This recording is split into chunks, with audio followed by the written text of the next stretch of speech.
What is up, RetroManiacs? Welcome to the Retro Card Chat Podcast. My name is Mike, and I'm from Mike's Retro Trading Cards. And true story, I was getting ready to do the podcast today. I was shaving, and yes, people that have beards do shave. Have to shave here. Have to shave, I mean, I don't, but yeah, not Joe. He's got the neck beard, but I don't want the neck beard. So yes, I'm shaving, and I'm done shaving, and I'm like all worried about the shaving cream, and like had a little bit behind my ear, and I was just like and I'm like, nobody sees my ears anyway. I wear headphones. Yep. What am I worried about? Yeah, true story. So there you have it. That's the podcast, and we will see you next week. No, we got a lot to talk about this week, and I'm joined by the two best co-hosts in all the YouTube land. Joe Day, EP Eric Mahalik. How you doing, boys? I'm doing well. So you shave after you shower? Well, when else do you do it? Okay. I shave before I shower. No, I typically do shave before I shower. I think today I did it in reverse. So that's why I was a little mixed up. Okay. EP's interesting. Grows 3 hairs a month. I have to shave every day because That's it's ridiculous. Bullshit. Every day. Have you ever It's seen ridiculous those if I don't. have you ever seen those like TV shows or movies where the dad's teaching the kid how to shave and he gives him a razor, but there's not a blade in it? Yeah. I think your dad did that with you and you just thought that's how you shave. Because there is no way that you're shaving every day. Yeah, no way. I look so ridiculous if I don't shave every day, but like you always shave after you get out of the shower because then your skin's so nice and soft and pores are opened up. Like that's when you shave. You shave after the shower. I'd have But to go then back the in hair's shower wet. then. You don't have a beard, and you don't have to Correct. trim your beard. So when the hair's wet on your beard, it's harder to trim with the electric trimmer because it gets all 100%. caught. So yeah, this Interesting. is what Plus, you're not understanding. You end up getting a lot of shaving cream like in the beard, not in the part And in your ears, and apparently yeah. in your ears. Thank Man, the God. Don't do that. The people that complain that we don't get to the news right away, you're welcome. There's not that much going on. There isn't It that is much. slow. It's the post-national hangover. I do have something very, very serious that I want to talk about. And this is tough for me to talk about. I'm not gonna lie. Yeah, this is dead serious. Okay. It's I'm gonna pay kind of tough attention. for me to talk about because I consider EP one of my best friends. I do. Wait, I'm about to take a drive-by, aren't I? I don't know what's going on. But Wait. all right, go ahead. I consider EP one of my best friends. So last week I was making some funny jokes about how he must have cheated during our little list game. Go back and watch if you didn't. But I was saying there's an asterisk. All in good fun, guys. All in good fun. I didn't actually believe my friend of the highest moral integrity, EP Eric Bahalik, he would never cheat, right? He would never cheat. So, haha, funny. So then throughout the week, I'm getting messages from viewers. And they are showing me what they felt was evidence that EP was cheating. Wait, and you get messages from viewers? I do, legit, like on Instagram, sometimes on Twitter. And to a man, several sent me screen caps of the moment we were playing the game. And here is EP I'm writing down at. Wow. You see this? Now, okay. Wow. Guys, I'm not a conspiracy theorist, okay? I'm not. I make fun of conspiracy theorists. But, all right, hold on a second. I'm going to put the hat on for this. Wait, now, putting the hat on for me? Oh my now, God. here's the thing. I saw those pictures and I thought to myself, there is no way. That's not evidence. That's not evidence. He could have been looking at his drink. He could have been looking at a card. He could have been looking at porn for all I know. I just know the EP Just keep porn running at would all times. never, ever cheat at this. There's no proof. All I'm seeing is a picture of him looking down. And then I thought, wait a minute. I used to be in the deep state. Okay. Back in the day, I used to be in the deep state. I still have friends in the deep state. Okay. And I reached out to a couple of them. I said, is it possible for you to see what EP was looking at with surveillance and how that is nowadays. All the Spying and all that. technology, AI. Yeah. Now this might be hard to follow, boys. So I have a visual aid, if you will. Mike, can you put me up on the big screen? Is that possible? Can you make me the big screen here? I think I might be able to do that. Okay. Let me just figure out. No, that's not the way you do it. That's not it. Oh, this is freaking me out. I'm not gonna lie. I don't even know what I'm doing here.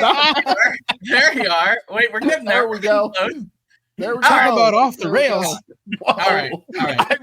I was prepared for that. So I reached out to my friends in the deep state. I said, can we get a look at what EP was looking at? Okay. So here we go. So there's EP, and they were able to figure out that he was looking at the list from Collect. Can you freaking believe that? Okay. Now he could have just had that randomly printed out. It's possible. So I said to him, if I give you the exact time that he came up with the Bronco Nagurski answer, can we see what he was looking at during that exact time? Are you kidding me? Are you freaking kidding me? Wow. He had this up and was looking at the exact look at his face. Look at his face right there. Looking at the Bronco Nagurski. Now, again, EP. The EP bots are probably already typing. They're like, Joe Day, you clearly could have just you clearly just printed this out to make EP look bad. This proves nothing. Deep state. Well, whatever. This proves nothing. All right. I'm going to put this down.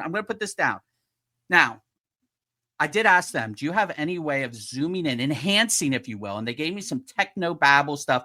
I'm not going to explain to you guys because it is very difficult to understand, but believe me, okay?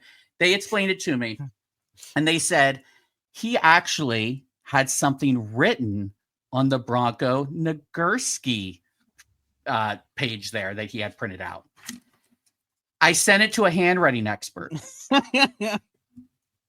And they said, this is what we found. Oh, by the way, it was written in invisible ink. That's why you couldn't see it on that printout.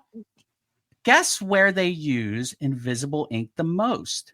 Small local newspapers. Yes, absolutely. Okay. Now, this is the silver bullet here. We're proving it right here. Handwriting analyst came back. This is EP's writing, and it says, save till the end, blow their minds. Okay. Does that not look like like Mike? We've known him for 30 plus years. That's absolutely his handwriting. His handwriting. Save 100%. Till the end, blow their minds. So I think we can definitively say right here, right now, EP playing the long game, losing so bad at the rest of these lists, said, I'm going to blow their minds. Case closed? I think so. Asterisk. Okay, there we go. Thank you for going down that rabbit hole with me, everyone. I truly appreciate it. EP, what do you have to say for yourself? If it's not an apology, Mike. It's all true. I admit it. I apologize to you guys for everything. It was just it was one big scam. I apologize 100%. The hat never lies. And after you didn't apologize to the hat, you knew it was coming after you. You knew it was coming after you. Thank you. Joe, wow. I got to give it to you. The amount of detail and effort you put into this is one of the greatest things that this channel has ever done in the entirety of our recording. I applaud you. That was amazing. It was so good. Wow. Thank you. Wow. And 100% accurate. Yeah. I could dig up the old fantasy football lineups we used to do to get a sample of EP's handwriting if I have. I think we should. And being an expert handling all those that I did, I can 100% confirm that is his handwriting. Thank you. So EP bots, come after me all you want. There's no moon landing people down there, whatever. But I'll tell you what, I think we got to the truth of this. After that, I'm cracking open an alcoholic beverage. It's already cracked open, so I didn't spill. But cheers, EP. And Mike, chalk up another victory for Joe Day on the lists. Yeah, I'm going to have to Reggie Bush you there, EP. Mm-hmm. Got to take that away. You can't take that away. It's my only win. he was willing to cheat. Cheated, yes. Yeah. Wow. Yep. Wow. Well, thank you, Joe, for clearing that up. You know, I appreciate the time you gave me, Mike. Oh, yes, absolutely. Because if we do anything here, we give people the truth. We get to the bottom of stuff. Yeah, definitely. We do. Yes. Yep. EP, even if friendly fire. Even friendly fire. I can't believe you guys outed the small local newspapers for all the invisible ink that we use. For what purpose? I'm not sure, but yeah, we do. Apparently for that. Yeah, it's for all that deep state stuff you have going on. Yeah. Oh wow. I kid, of course. That was fun though. Yeah, I very much enjoyed doing that. But yeah. EP, sorry. Did you crack open a beer? Now I'm all flustered. I did. You did. Yeah. Okay. Yeah. Cheers. Yep. Cheers. Cheers. Cheers, my friend. Cheers. Mike, you have one this week? Mike, you have one? I am not, no, but I have my, caffeine-free Diet Pepsi here, but I am disappointed that neither of you are using your Mike's Retro Trading Cards beer stein or mine's on order. Pint glass. It's a pint glass, not a beer stein. Yeah. Oh, yours is on order. It's on order. Yeah. You must not be using them because they're so popular and they're in such high demand in the merch shop. Just click the link down in the description. Yeah. You'll see it. It's right there. You can even get your name put on it. By popular demand. Mine I couldn't. It's now available. Mine I couldn't, so I'm gonna have to order a new one now to have my name on it. See? Yeah, I know. Smart. I know what I'm You're gonna sell your original one as game used. Oh yeah, for sure. That's going on eBay. $199.99. We could smash it up and put it into cards. It's the first ever one I used. You're gonna make the card sandwich glass. You can make the patented card sandwich with the card and then the glass and then the card on top of it, just like the Topps patented or whatever, right? Yeah. Definitely. Oh, did we even talk about that last week? I don't even remember. We did. Yeah. Last week or the week before, the stickers. Yeah, we talked about that. I know people can make old jokes all they want about me, but when you do almost 200 of these, you don't always remember what you talked about. Yeah. Especially because there's a lot of stuff that we end up having as like potential topics that we never get to.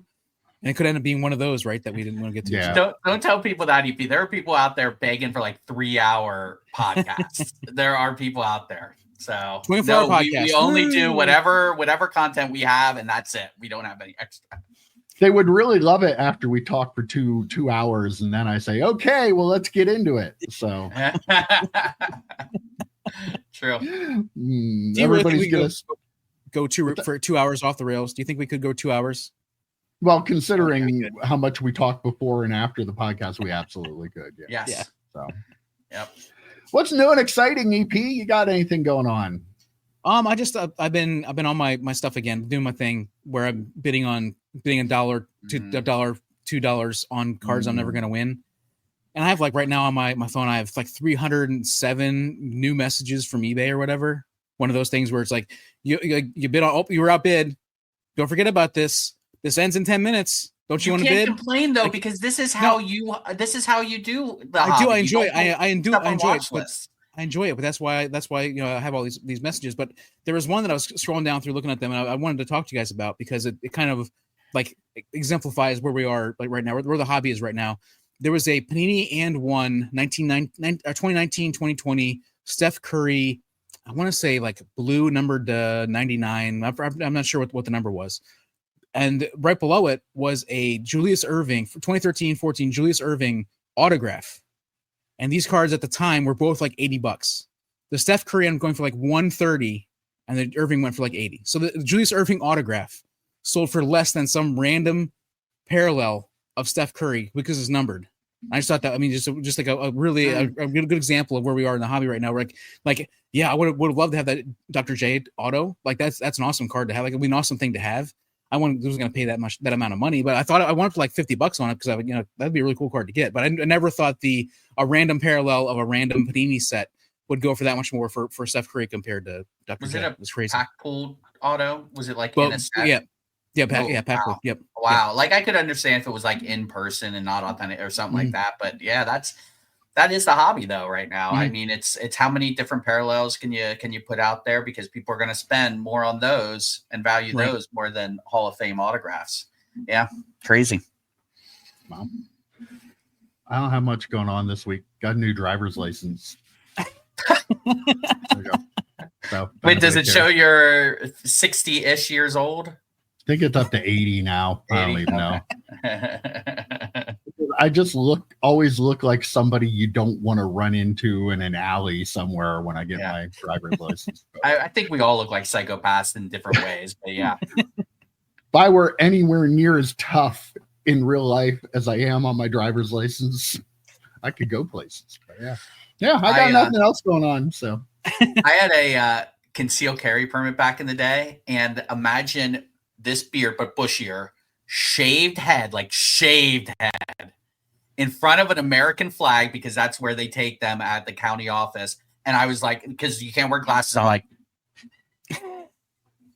like that, and I look like the craziest person ever, and I'm like perfect for a concealed carry permit. Absolutely. So yeah, that went great. Wow. You learn a little bit about us every week. Show. Yeah. Oh, all right. Well, let's get into it. Look, that's pretty early this week, everybody. Yeah. Everybody just keeping track at home. Right. It's kind of the new drinking game is when I get into the actual podcast. Yeah. All right. Well, PSA has not been giving a lot of specials out to the Collectors Club members. People are getting a little frustrated with them, but they've finally thrown us a bone this week. They announced the PSA Grade and Sell special. This is the first of its kind. Very interesting. For the regular 10-day service for declared value up to $1,500, they are lowering the price to grade from $75 to $50. That's like a 475% discount, I think. 33%. Yeah. No return shipping charges either. How great is that? There's only one catch. You have to automatically have the cards sent to PSA to list on eBay and a 99-cent auction. This is interesting. The big problem is you don't know what grade your card's going to get before you're deciding to do this. So, I mean, it definitely a good deal. The turnaround time is 10 days, pretty fast on that stuff. Could grade a lot of cards at a certain level, but not knowing what grade you're going to get kind of makes it a little risky sending it to PSA to sell on, or leaving it with PSA to sell on eBay, starting with a 99-cent auction. Now, PSA's eBay seems to do pretty well, even for lower graded stuff. So maybe I don't think because of their reach, you really have to worry about nobody bidding on stuff. But yeah, if you end up getting one of those random, 5s or 6s on a card, you're not going to be able to crack it and resubmit it, and you're not going to get much for it. So it's a little bit of a gamble, which, hey, that's right up the alley of most collectors. So maybe this will be huge. I don't know. It's interesting. I don't know how I feel about it, because if I knew what the grade was, there would definitely be circumstances to use this. But boy, it really makes me hesitate, not knowing if I'm going to have a 10 or if I'm going to have a 7 on a card. You said this is for $1,500 cards and up. Estimated value up to $1,500. Up to $1,500. Mm-hmm. So it could be a $100 card or $50 card, up to $1,500. Oh, interesting. So I was going to say this probably won't affect any of us, because I don't think we really submit cards at that level. But yeah, $1,500 and under. That's interesting. I don't see EP ever doing it, because you like to have the card in hand, rightfully so. Mike, I could see you trying it out. The auction part of it really scares me. It's I wish there was a way for them to say grade minimum. If it's below a whatever, send it back to me. I'll pay whatever the delta is between what it cost me to grade it and what I saved. So would you say $25 savings or whatever? Yeah. I'll pay that difference, and I'll pay for shipping, send it back to me. Like, I wish there was an option like that, which would make, I think, a lot of people feel a lot better about it. to your point about PSA's auctions, I actually bought something from a PSA auction. It was started at, I think it was one of those where I don't know. It was started at $499.99. The auction, that was the start. It was the Leonard Nimoy autograph. And I'm like, why not start at 99 cents? You're going to get more eyeballs.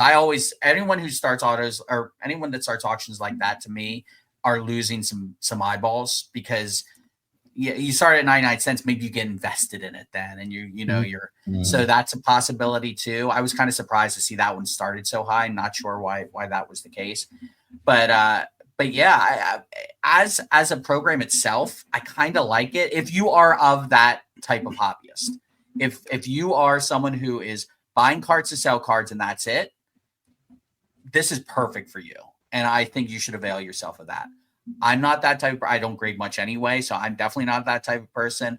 I know EP's not that type of person. Mike, I know you love to get the cards back and do the reveals yourself and then send them, but I could see you trying this out. But the Roth cards and people like that you see on social media, I wouldn't be surprised if they avail themselves of this. Maybe they're a little concerned about the grades and not knowing those before they go up. I don't know. Time will tell on that. I mean, this level of submission, you're looking at, if you're sending in for $50, in theory, you're going to only send in a card that's worth like $100 or more, probably, right? Like you wouldn't want to send. You're not going to send in the stuff that I would send in. Right. $10 cards. $5. Yeah, you're going to have to send like probably $400 or $500. I was going to say 500. Right. And then, did you say, like, was there a minimum number of cards you have to submit with this? Is like normally it's like 10 or 15. No minimum. Yeah, okay. I don't think there's any minimum.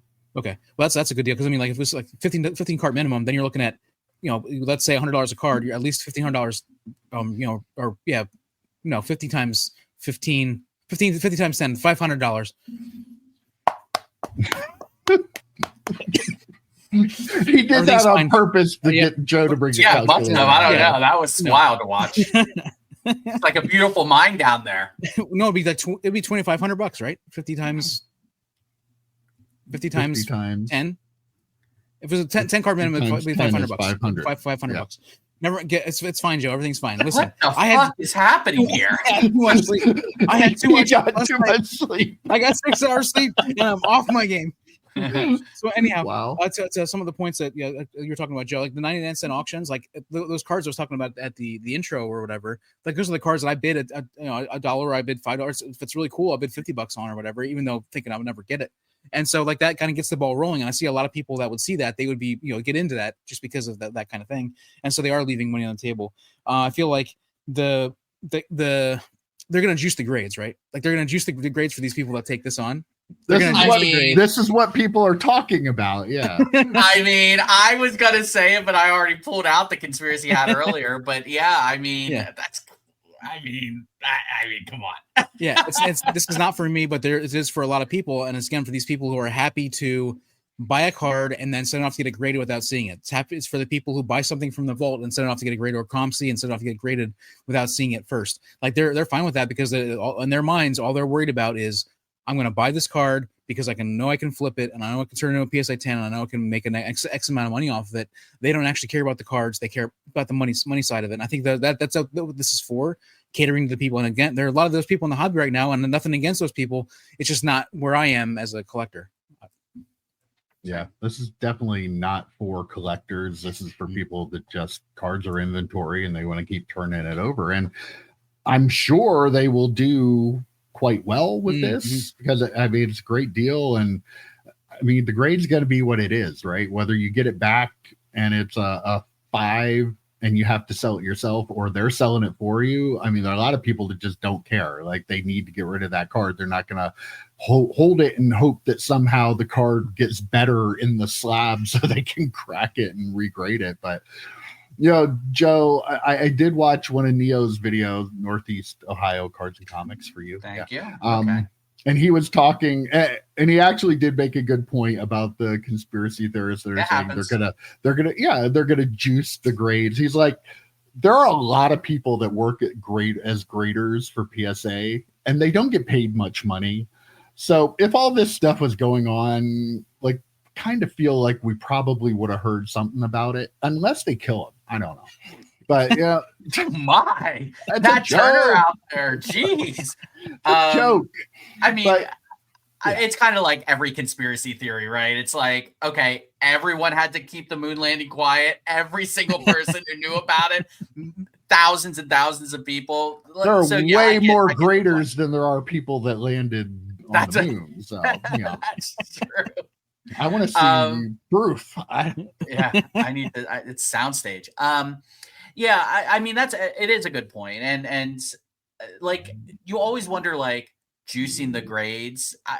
Like again, how do you do that? How do you say if these are coming through for eBay directly, make sure they're 9s or 10s, right? Like what memo is out there that's doing that? I don't think, even if it goes through, I mean, I guess maybe at the QC one level or whatever, where someone else looks at the grades, who's, I would suspect like someone who's in charge of multiple graders looking at those grades. So it's like a smaller handful of people who would have to be involved in this conspiracy.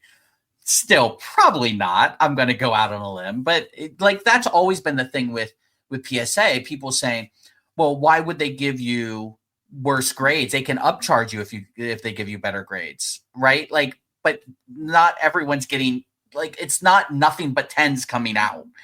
Like if this was a legit thing, every card coming out of PSA would be a 10, so they could sell more on eBay or upcharge you on every single submission. I mean, it's not. I don't think that's a real thing that's actually happening. I think it's more of a subtle thing than just that, though. I think it's like I think they're like, if it's a 9.5, like this one's going to PSA, so we're going to make it a 10 as opposed to making it a 9, or this is an 8.5. This is more of a 9 because it's going to one of these PSA cards. Unusual for that's you where to I be see the conspiracy theorist. I know, very, very. But I can totally see that being a thing where, I mean, like they because of this card comes in and follows down the certain path on this, like certain conveyor belt or whatever. Like this is a certain kind of card for this thing. So like, okay, well these are like, we grade these a little bit easier. And I'm not saying they're going to grade a 5 as a 10. But they might say, okay, well, this 8.5 is actually that's under the assumption that they 9. go into a different conveyor belt, right? I mean, they say that they just get distributed, like not this specifically, but just cards in general. They come in and they go to whichever grader is next or whatever. Like, I don't know if it tells them this is an eBay card, or this is Nat's card, or this is whatever card. Like, I don't know. They know when it's Nat's card. They definitely, because he's watching over them, but. Boy, Nat, you're really interested in this random Jordan 90s insert card. What's going on here? Sure, his, but like I suspect, or it's been implied that the graders don't know who owns the card, where the card's going, anything like that. Really? They just see the card. It's been implied. Okay. I mean, I would think that everybody that gets a batch of cards to grade, there's something on the computer because they got to input that information in the computer anyway. Like they know what they can probably have access to the name of the customer and the submission level, all that sort of stuff out. But maybe I'm wrong. But I just assumed everybody that is doing the grading has a computer. As it's blind reveal as possible kind of thing for them. Is that true? Okay, I didn't know that. That's what they imply. Again, that's what they imply. Okay. I'm not in there. Yeah, I don't know. Yeah. Okay. That is what they say. Well, maybe PSA getting all these cards is a good thing. Maybe we should send our cards there because July had another new record for online card sales. Currently, it has $308 million in sales, which beat the June, which we talked about, which was the record at the time of $306 million. I believe this is all just like individual cards too, because the data is coming from Card Ladder. 5.5 million transactions, second most to the 5.6 million from March. They say the numbers can even go higher too, because there are probably a lot of in-person like private sales that took place at the National that haven't been reported to Card Ladder yet. So yeah, I mean, as much as people want to talk about gloom and doom in the hobby, which we do, we're guilty of doing it sometimes too. People are buying cards and people are selling cards. So another historic month, another record broken. It's just kind of crazy how the machine just keeps rolling, but people like to buy cards. So you said there was 3.8? Did you say 3.8 308 million. Right? 308. Yeah. 308. I'm sorry. Thank you. Sorry. 308. Just online sales. So are we talking eBay, ComC, things like that? Fanatics, So like Collect. it'd be interesting to see if there's when did the national start? Was that last weekend? It'll be interesting to see if August actually drops a little bit because of all the in-person sales at the national, to see if it eclipses 308 or if it drops a little bit because of the in-person sales. Though a lot of those in-person sales then will translate to online sales, I suspect, as people are selling some of those cards. Yes, the people are buying cards for sure. At some of these levels, though, at what point is it just a couple of flippers flipping it back and forth? Like how many of those? That's all. Like if you watch if you watch any sports card content, which by the way, watch Wednesday's video, we'll be talking about some of that. But so much of it is like, even on social media, a dealer buys a card and then he sells the card to another dealer who sells it to another dealer. Like a lot of the market is people buying cards and selling amongst themselves, like this group of people. Right. A lot of the higher end stuff isn't moving from dealer to customer as much as it's moving from dealer to dealer to dealer to maybe customer eventually. I always say my guilty pleasure is Roth cards. I don't know why I enjoy their content. I just do. But a lot of that is it's Roth buying it from maybe a hobbyist who pulled it in some cases, but then selling it to a dealer. Then he'll go to another dealer, buy some of their cards, and go back and forth with them. You see a lot of the same people in his videos buying cards back and forth every single big-ish show. Dallas, Burbank, the National. He just put up his content from that. Like, so you see these people, at some point, someone's going to hold the bag. I'm just glad potentially that it's not always going to be the hobbyist holding the bag, that maybe it's actually just these dealers going back and forth. And because they're not selling it at even, right?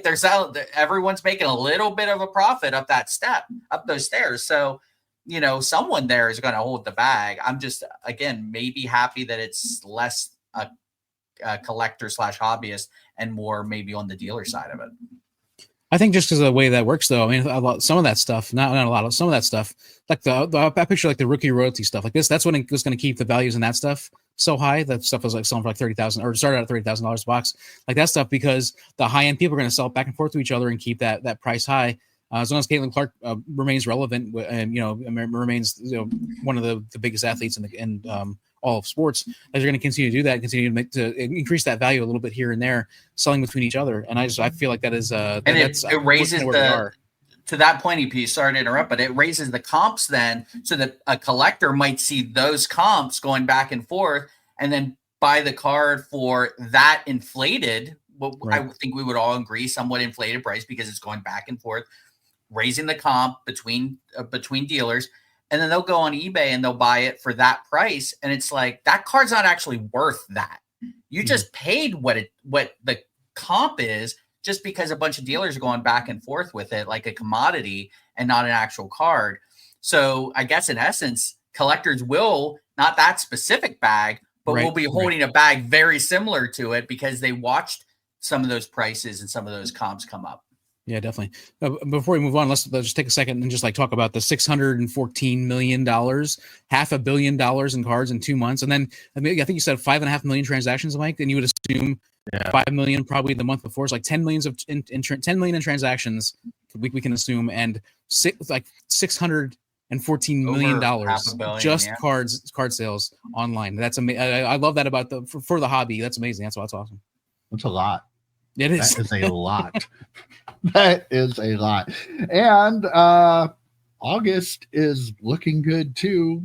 The Caitlin Clark Immaculate Logo Woman 101. Now, this is not to be confused with the Flawless that we talked about a while ago that sold for over 600,000. Okay. So I want to know what you guys think the Immaculate Logo Woman 101 sold for when the Flawless already sold for over 600,000. My guess is over. I'll think of a number here. My guess is over because, well, you can't get the Flawless now. You got to get the next one. Immaculate should be less because Flawless is the premium product. But I will say, because of FOMO and the people that were bidding on this one that missed out, I'm going to say 701,000. What the number that popped into my head randomly was 862,000. So I swear to God, if it's 862, I'm putting the hat back on and we're going to have another conversation. But okay. No, it actually only sold for 317,000. Wow. Jeez. Someone got a steal. Which, like, I don't play on that playground. Oh, no. But when I saw that number, I was actually like, oh, that seems low. Yeah. So I could be totally wrong, but did they get a steal or did somebody overpay? Did somebody overpay on the other one? You think that's what it was? Maybe, or is this some of the impact of all this stuff being released in one product with tons of hers coming out of one every other box? Maybe, I don't know, or maybe in the market. Or maybe the Immaculate just isn't anywhere near the same as the Flawless. That's totally possible too. I don't deal in that market. I don't know. So, but relatively speaking, I feel like this was a really cheap number. I feel like we should have pulled our money together and bought this one. I'm really mad we didn't. He still has some of that Drew Jones money. So yeah, in the Panini world, Flawless is number one. Usually National Treasures is number two, and then third is Immaculate. In that style of card, I guess you could say. And then you have the chromium cards with Prism, Select, and stuff. So like Immaculate is the junk wax of the high end. Junk wax, right? Maybe it comes down to like the design. People just really love the Flawless design. But what's so weird is this is a composite product. They all look the same. They're all the same. They're all coming out of the same 3,000 box of cards. Immaculate is still like some of the Immaculate stuff I've always thought was nicer looking than Flawless and National Treasures. So it must be someone's looking at that saying, well, Flawless went for this, I have to cap myself on Immaculate and maybe National Treasures. If there is a 1-of-1 equivalent in the National Treasures style, it would fall in the middle. But it's just so weird to me. There's 3 cards, all 3 with autographs. In this case, both with autographs, because we haven't seen the National Treasures. Both with a game used, I suspect. Rookie, hopefully. Rookie. I don't think so. I don't know. They are not. They're not? No, they are not. Yeah. So that's ridiculous anyway. But so they're all, both of them not game used. They're both on-card autographs, and they're from the same product. They should be selling for roughly the same. But that Flawless label, even though it's in a composite product, means more. It doesn't mean like 3 times. They're not twice as many or whatever. Do you think it means twice as many? I think if you were looking at poor Justin Herbert takes drive-bys all the time when we talk about cards, modern cards. But I think if you looked at the Justin Herbert at the time when his cards were booming, you look at his Flawless versus his Immaculate, probably. I wouldn't be surprised if it was double to get the Flawless instead of the Immaculate. All right. So in theory, there's still one of one logo woman to come out, right? It would be the National Treasures has that surfaced yet? I haven't heard. Seen. Okay. Yeah. So it would be on an auction site if it has, I guess. I'd hate to have to come in with it now, though, being the third one to the market, like in a month. So, well, we don't talk a lot about Topps new products they put out here. Oh, wait, yes, we do, because they're the only company that makes them. But Topps this is going to shock you guys. They are putting out another Topps Chrome product. No, for another sport. Yes. For boxing this time. They're going to release boxing. There are not a lot of boxing cards out there. It is officially licensed by like all the 18,000 different organizations, I guess. They have the Real Draw because nobody really watches boxing anymore, do they? Didn't UFC get rid of that for good? I guess anytime Logan, or is it Jake Paul, fights an old man, they're all in on that. But it's both of them fight, yeah. Do they both fight old men? Okay. Yeah. But they are going to have some of those old men in there too. They showed a mock-up of the Floyd Mayweather 101 Superfractor, Mike Tyson autograph in there, which I admit that's kind of cool. So yes, they've got a boxing set coming out. How much are we buying? Whatever. Whatever you want to. I mean, you're not going to be able to get it anyway, so what's it matter? They're going to drop it. You're going to try and get one it. of the EQL drops that they do, I have to win because every time I don't win when they use the EQL, it sends me an email and says, next time your odds will be better. Yeah. So it went from, you're using my jerk off symbol now? Like, what the hell? I was stealing my shit. I was shaking up my drink there. Yeah. Like this, yeah. I'll tell you. Yeah, open it. Oh, okay. Not much in there. Yeah, this is how the podcast goes over an hour, by the way, in case you're curious. Also, what do we like to talk to us for an hour? Like conversation? This is just a normal conversation. Yeah. As for the Mike Tyson autograph, first off, just give me the Leaf one. I thought you have one of those, don't you, Mike? I mean, it's a way cooler card. Right there. Like it just, I mean, I don't know. Like I'm fine with them releasing boxing. There hasn't been a boxing set. I'm sure it'll do well. I'm sure the breakers will be forced to buy it and forced to break it. So they will sell out of it and people will buy into it. And I think there's an Evander Holyfield game used earpiece, which is very, very cool. That's a 101. It's nice. A shadow box. I believe it's a shadow box card. It's a duel with him and Tyson. It's very neat. It's a thick ear, yeah. Thick ear, yeah, very thick ear. But yeah, I mean, it's just them doing Topps Chrome things again, like constant Topps Chrome stuff for them. And I don't know, save your money, buy the Leaf Mike Tyson card. It's way better. It's way cooler. It's way more nostalgic too, by the way, for sure. Oh yeah, definitely. I'm going to echo a couple of things Joe said for sure. Like the boxing not having its own set, like it's very cool for boxing its own set. Like that's amazing. There's a lot of history there. A lot of people that like from back in the day, us remembering, Mike Tyson versus all these people, and like that. There's a time when that was a really big deal, and occasionally it can be happen now. A lot of times involving still Mike Tyson, of course. But like it's cool that there's a set out there. But of course, they had to give us more Topps Chrome.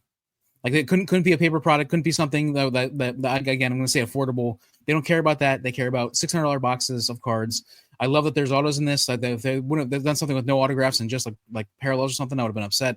But still, they're just looking to maximize profit as they have been pretty much since the very beginning, it seems. And so it's very upsetting. I love to see the boxing is getting a set. I just wish it was something that collectors who don't have endless pockets would be one to buy and kind of build a set. And that's if only someone on this pod had been putting up the warning flag for this, I don't know, like 3 years ago. I don't know. Thank God we're finally all on the same page is all I'm going to say about that. Took a little while to get there, but we're there. We're there. You came to the party. We like it. Yeah. They do Topps Chrome because then they could do all those other versions of Topps Chrome without having to do anything really special. Just change the background in the computer software that they have. They probably already have all the backgrounds for all the, the Sapphire set and the Cactus Jack set and everything else they'll do. Sonic already and done. Black and absolutely. So that's and I will say, I throw Fanatics under the bus for that. But Panini does the same thing. Panini has the is it called the Asian edition or something like Prism? They have like 3 or 4 different international versions. Again, it's the same card, but it's just got a little bit of a different background, so they can sell it for hundreds of dollars. And they're basically mega boxes because I don't think autographs are guaranteed in some of those, and they're selling them at hobby prices, and people are buying them. So if you're a company, why wouldn't you do it at this point? Like because the only way it's going to stop is if we stop buying it. And we're not going to stop buying it, are we? Well, the breakers aren't for sure, right? They don't sell it to the collectors anyway. Right. Most of it goes other Most places because the amount. If you try to buy anything anymore on the Topps website, it's almost futile.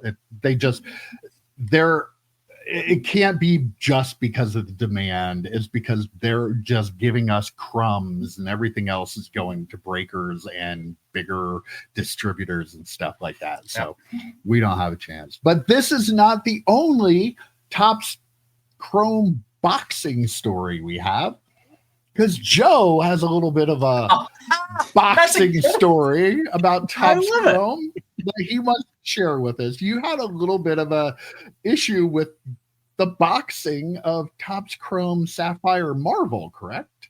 Yeah, so friend of the channel, Spidey Hits, opened up a box of $800 Marvel Sapphire, 8 packs, 4 cards per pack.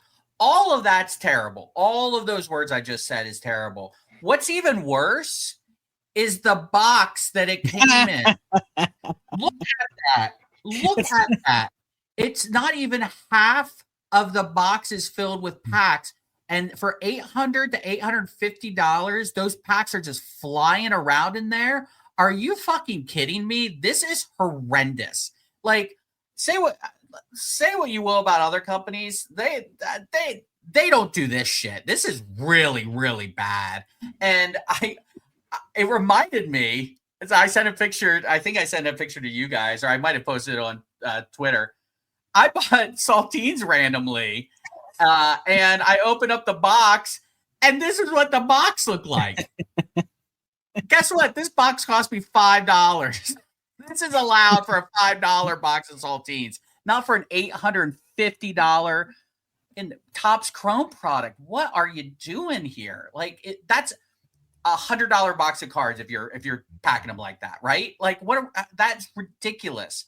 But again, people are buying it. And I even warned Spidey. I said when he was kind of happy about Fanatics, taking the Marvel license, I said, "Oh, wait until you're paying the Fanatics prices." That $800 to $850 Marvel masterpieces. That's what that goes for. Marvel masterpieces was going for $800 a box, and people were losing their minds. Give me Marvel masterpieces for $850 a box over that garbage any day of the week. 32 cards. Come on now. That's ridiculous. People do go bananas for Sapphire for sure. Like that's 100%. Like that. So the price is justified, but I almost say it's justified. That came out. I was going to interrupt you real quick. If I could. The price is justified in their minds in the current market and the current stuff. But that box that's ridiculous. Like I bought a box of Bowman baseball, a mega box, 2025 Bowman baseball mega box. That they do weird stuff with the cardboard in there to make sure the stuff doesn't move around. And of course, so that is for a box that cost me, I think, $60 or whatever, right, that I got at the Target. And this is $800. This is like a super premium product that they didn't package, like they packaged like garbage. Like, well, I don't understand. What are they doing? Yeah. Like, even if they had cardboard stoppers like they do for mega boxes, that would still annoy me, to be fair. Like, that would look ridiculous in $800 box, right? $100 box of cards. That would look ridiculous. Like, I mean, give us something better. Like, I don't need a briefcase like Flawless, but give us something that looks like a box of cards that the cards are just not going to go flapping around all over the place. Like, you're putting such a premium. I did the math earlier, but it's like $25 a card. At a certain point, you're not getting $25 per card for those. So you're going to have to grade and hope for good grades to then try and make your money back. You're not going to do that if those packs are flapping around like that. It's just crazy. Come on, put some effort into it. How much would it cost you to put something in there to stop those cards from moving around? I don't know. More than they want to spend. Yes, a penny is more than they want to spend. Right. Did you happen to watch the whole break? Did he get anything good out of it? Was it anything interesting? He got a numbered Wolverine card. Weirdly, it looked the exact same as every other Topps Chrome Wolverine that they put out. And weirdly, EP, it looks the same as the last Wolverine card that Upper Deck put out. Weird how that works out of their metal product. Weird. Weird. Right. Well, I have some stats for you from the 2025 National. Currently, they drew over 100,000 people to the show again this year. They announced that they had double-digit growth over last year, yet they didn't give any kind of estimate of the numbers or the numbers. What growth, though? Did they define growth?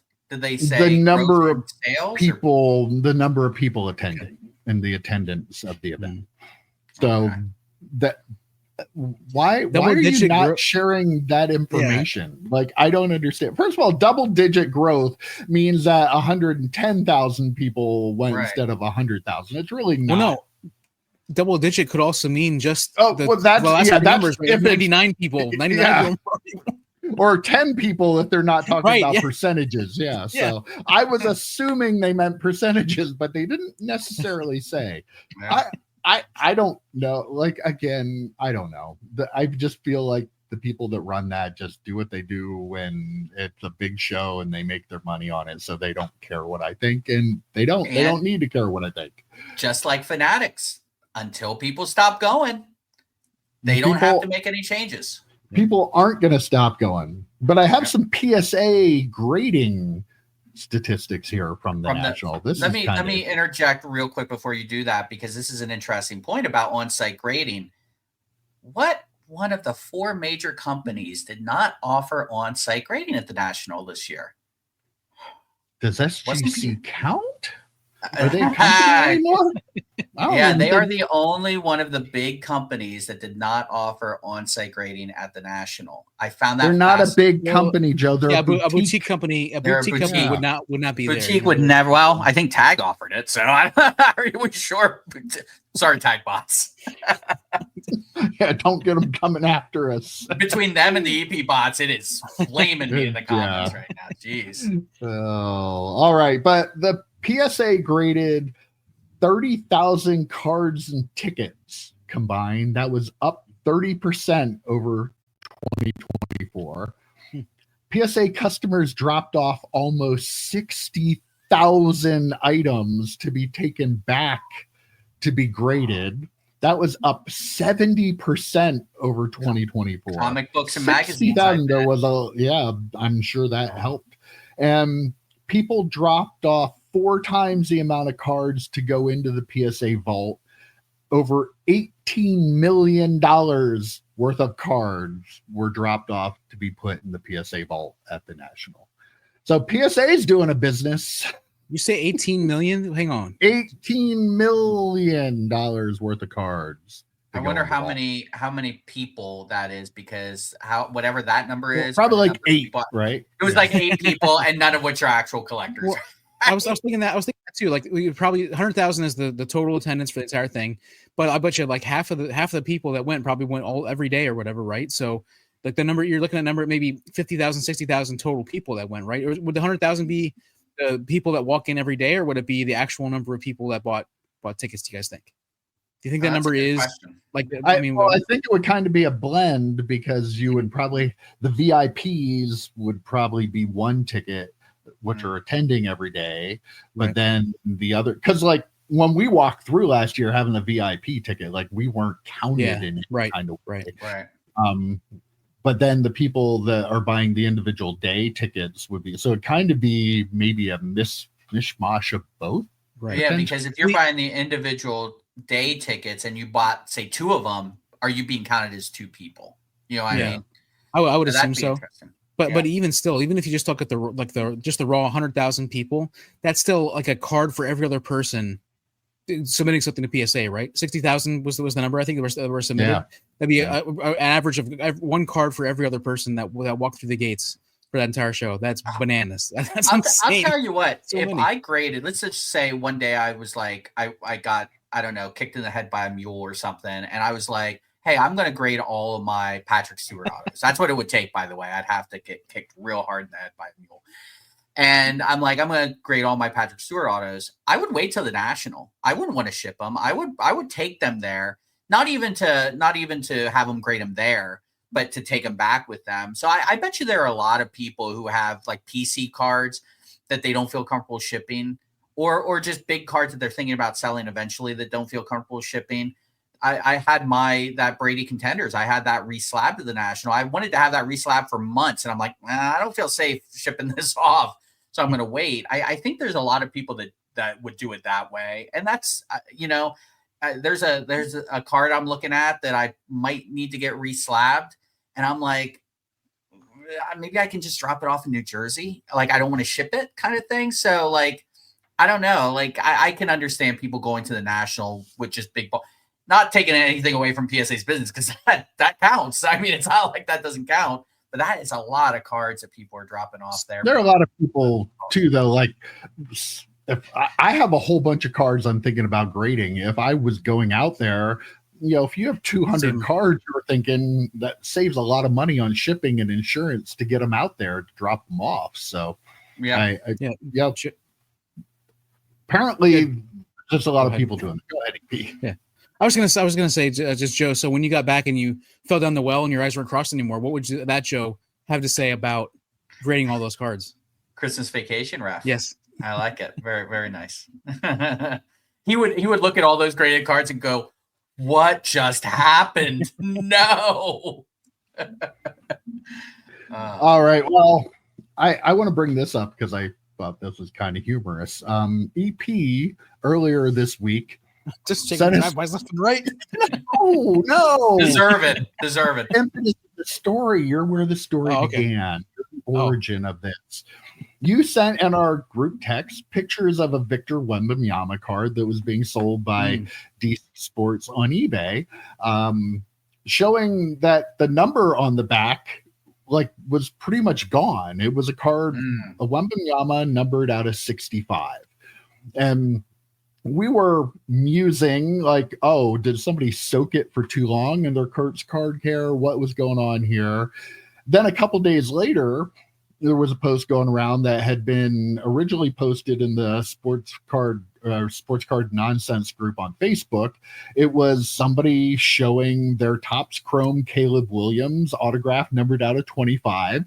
And apparently he had used the surface stuff from Kurt's Card Care and didn't realize you weren't supposed to go over the gold foil with it, and he took the number off of his.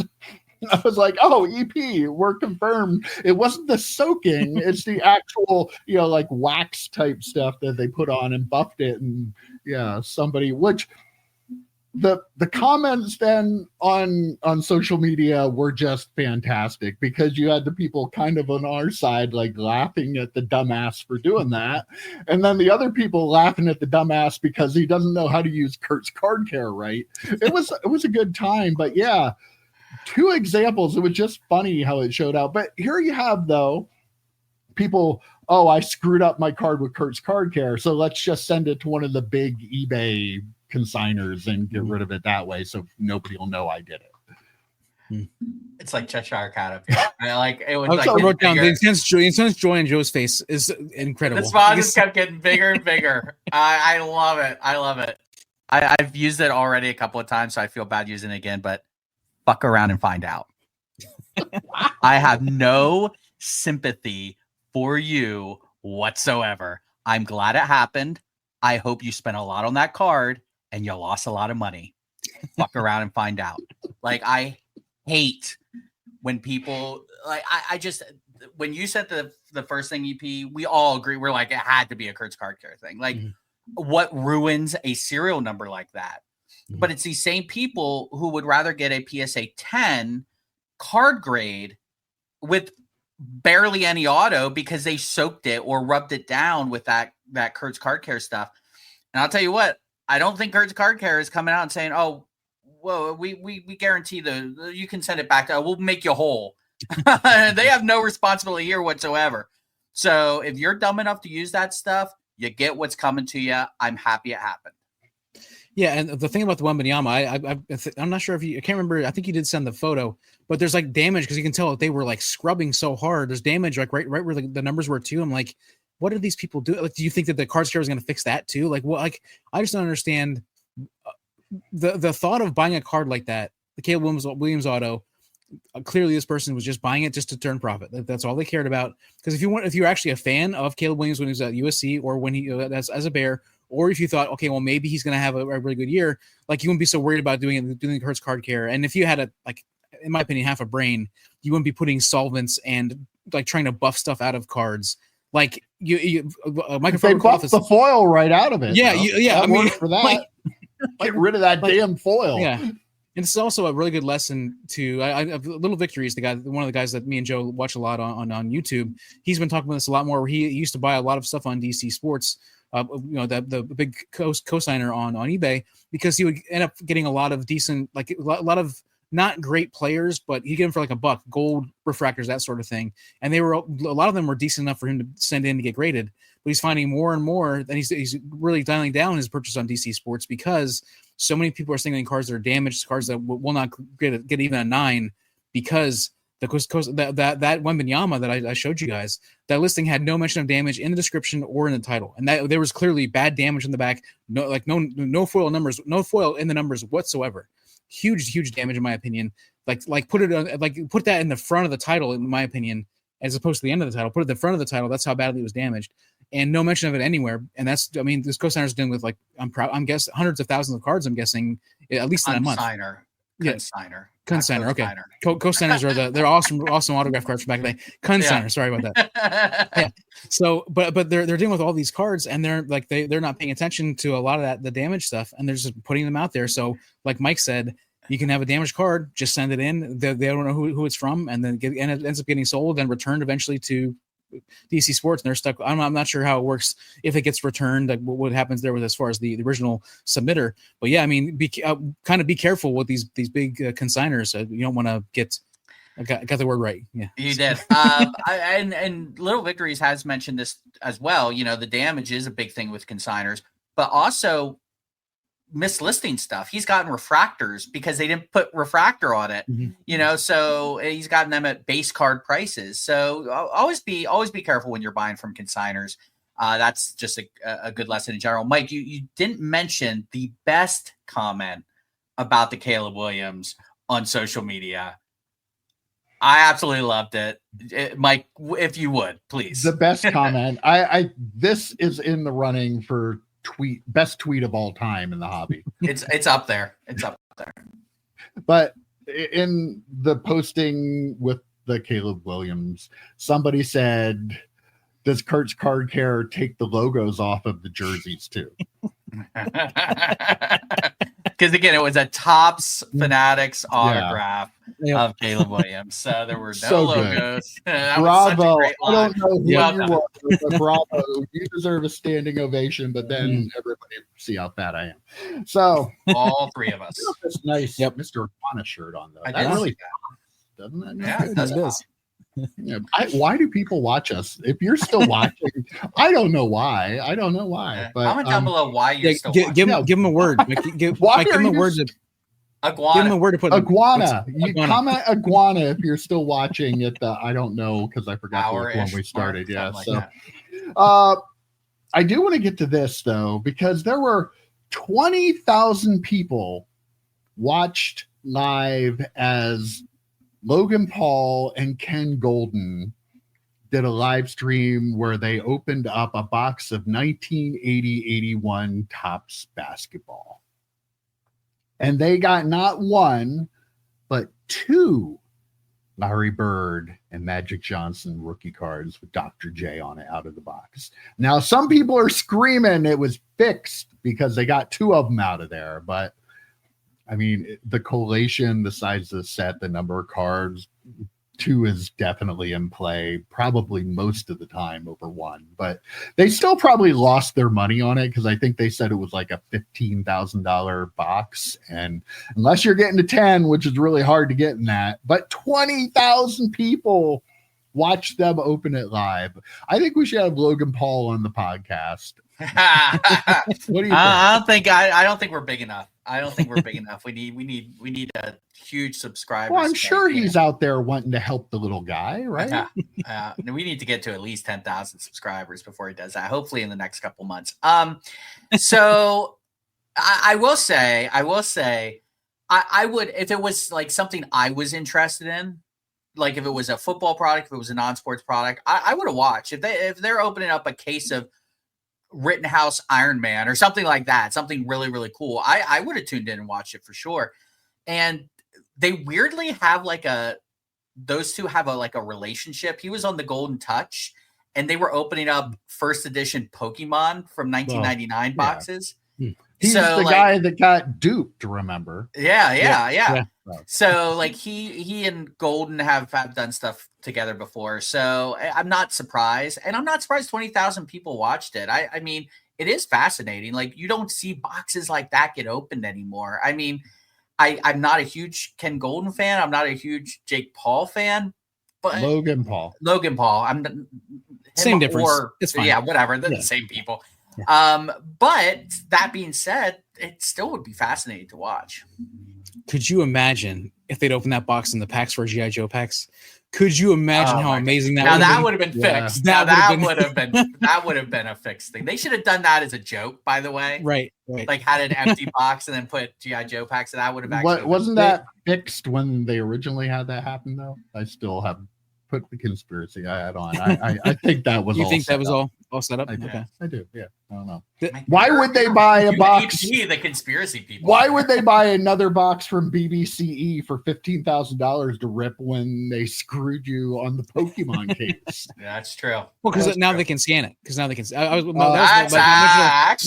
My original comment was this was 100% scanned right before they did anything. Like they wasn't scanned to say, okay, we need to make sure we have 5 of the Magic Johnson, Larry Bird cards in there, but they scanned to make sure there was at least 1, and they found 2, and they're like, okay, well, this is legit. The actual box before they went and did it. So this is 100% scanned. The Golden Touch is where I first saw the use of CT scanning when we first started talking about this. Oh, God, over a year ago at this point. So yeah, I mean, you're probably right, EP. That would not shock me in the least if it was scanned. Yeah. All right. Well, we talked a little bit earlier about online sales being up so much. I'll just throw this one out there to close things up. Walmart Marketplace trading card sales were up 200% in the last year, and their sports card sales were up 60%. I also saw that the company that they were dealing with that was doing the breaks, we talked about that a while back, went from having, I believe, like 6 people employed to having 140 people employed. So apparently people are buying into breaks on Walmart. I mean, I haven't done it yet, but apparently some people are. They were set up at the National. Walmart had it. Yeah. Wow. I was watching national content. Walmart had a booth at the National, like a pretty big. So they're serious about this. Yeah, they are legit serious about this. So if anyone was at the National and saw what they were, I only saw like the signage and things like that. If anyone went to the National and know anything about the Walmart booth, that'd be interesting. Comment down below. But yeah, they're in. They're willing to pay a corporate sponsorship cost to put a booth up at the National. That can't be cheap. So it's interesting, and I'm not opposed to it. Again, I think we mentioned this at the time when Walmart first started talking about getting into cards. It feels safer. It feels safer that what they're going to break. They're a large corporation. They don't want egg on their face. You're going to get your cards.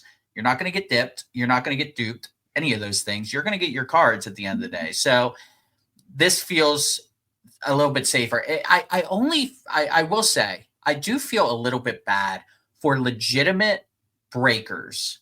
Like, they do things on the up and up. Like you broken with some folks, Mike, that you felt were good, legitimate breakers. We had Dane from Dynasty Breaks. I feel he's a good, legitimate breaker. These small boutique, right, breakers who, like Walmart did in the past with small shops, pushing them all out of business. Is that going to have, you have Fanatics doing breaks. You've got Walmart now doing breaks. There are large companies, and then you have the large companies, the Laytons and the Backyard Breaks doing breaks. Are they going to push out these small boutique breakers and gobble them up like Walmart famously did in the 80s and 90s with actual brick and mortar stores? I think the bigger issue is their access to product. That's starting with Fanatics. Like I said earlier about how we as people who go to the website to try to buy one box of something and have no chance to get it, those people that were the smaller breakers, the good breakers like that, can't get product either. Yeah. And if they can't get product, they can't break, they can't do their business. Out. And it's really tough. But that's all starting at the top with Fanatics and the availability of product. They're giving it to the bigger breakers. They're definitely giving it to the people that break on Fanatics Live. All the people that say yes, sir, for everything that Fanatics wants them to do. They buy everything they want them to buy. They break everything they want them to break. They're the ones that get the product, and everybody else is left. They can't even get a case of something anymore to break for their customers. Yeah, I mean, didn't they? We talked about it. Wasn't an interview or something like that where they flat out said like 60% of their product or whatever goes to breakers. Like they have stuff set aside just for the breakers, so that means leaves less stuff for everybody else. I don't know if you guys. I'm guessing you guys haven't during Topps Day or whatever, right? Yeah, asked them the question at one of Ruben. I think he was asked the question at one of those events. Yep. Yeah. So I mean, I'm guessing you guys have not tried to go to Walmart or a local any sort of retailer to find an ETB of Pokemon cards of any kind, really. Like you can't. There's just not available. They're just not to be found. Like you just can't find ETBs anywhere. And the part of, I'm guessing a lot of the reason is that they are getting scooped up by people doing the breaking. And I mean, it's crazy to me. I love that Walmart they're this like probably the biggest retailer in America, right? I wouldn't be surprised if they're the number one retailer in America. I love that they are into cards and that they make the cards available for people in theory. But then if you go there and you can't find these cards, especially Pokemon, which is extremely popular right now, if you can't find them there, then kind of like what's the point for the average? You can find them if you break with them. Yeah, exactly. But you have to buy them. Right. That's what you have to do. I do. I mean, I applaud them for having this little tiny little faction of their business that went from 6 employees to 104 employees. Like that's a huge growth, and it definitely shows the health of the hobby and the amount of the increase in sales, 200% increase in sales, including 6% in sports. Again, I love the health of our hobby. Just that it's kind of getting healthy in like some of the wrong ways. Like I don't know, like kind of like you see those arm wrestlers that like have it's really, growing really big right 5 heads. Right? Yeah, exactly.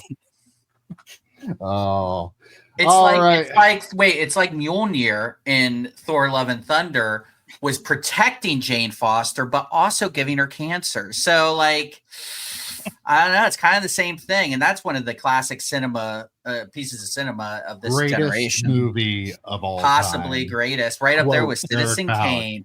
Yeah. He was on the back of the DVD. They have him quoted from Mike's Retro Trading Cards. Eric Bahowick, greatest movies since Citizen Kane. Written in invisible ink. Written in invisible ink. There we go.